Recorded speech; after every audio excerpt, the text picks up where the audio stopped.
Hello everybody, welcome to Monday Market Must Knows. My name is Merlin Rothfeld and I've got three important things that you need to pay attention to for this trading week. We'll start things off with GDP, that's gross domestic product. That's all the value of goods and services that Americans produce.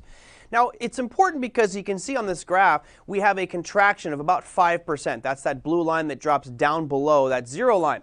Why is that important? Because it means that the gross domestic product is contracting. We are declining. We're not growing. Now, it doesn't look so bad when you compare it to 2009, which was even lower, going below 6%.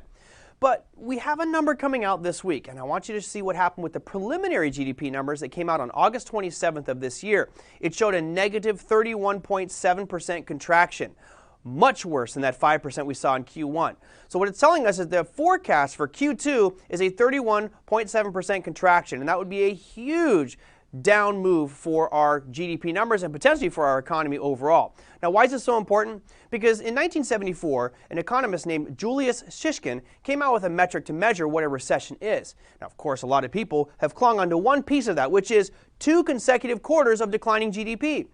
If, in fact, on Wednesday at 8:30 in the morning East Coast time, those numbers do come out negative, that would be a sign that we are, in fact, in a recession. Of course, there's other things that we need to pay attention to, such as output, employment numbers, income, retail sales, etc. But it is important to note that we are headed towards that metric where we can officially say we are in a recession, and that will happen on Wednesday. Next thing we want to pay attention to is the federal budget, the government. Oh, yes, the efficiency on the highest levels is incredible, is it not? Well, as of Wednesday, September 30th at midnight, there needs to be a budget proposed. Now, why is this important? Because in 1921, the Budget and Accounting Act says that the president is required to submit a budget for the next fiscal year. That year starts October 1st and goes through September 30th, which conveniently ends this week. Now, there is a problem. Of course, Democrats and Republicans just don't want to agree. The bill passed the House overwhelmingly, since it's controlled by the Democrats at a 232 to 193 majority. Now, why is this a problem? Because it still has to go to the Senate, which is controlled by the Republicans. And there, we may see this bill stop. Now, of course, this could cause all sorts of problems and lead to a government shutdown. Again, that's going to be at midnight on September 30th. A government shutdown isn't necessarily a bad thing. I do want to outlay that. Why? Because back in 2018, in January and in December, we had issues with regards to budget not being delivered on time. And that led to some government shutdowns. At that time, those markets did sell off. But it also happened in 2013 where governments closed, shut down, and the markets continued to rally. So don't think that just because we have a government shutdown that it means a market crash. It just means market uncertainty, which of course will bring more volatility to the markets, and that probably will be very evident next week right around September 30th and October 1st when this budget is due.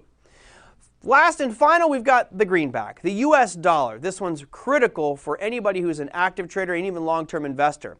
As you can see on this chart, going back into the March lows on the equity market, that peak that you see on this is the US dollar.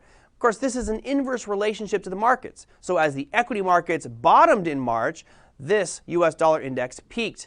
Now you'll notice the trend, since we're such practitioners of the trend is your friend till the bend at the end. We've got this nice red line here which shows a significant downtrend from those March lows to very recent data. What's noteworthy here is that yellow box. That's about the last month and a half worth of trading. And you can see it's no longer really trending down anymore. It's actually basing and going sideways.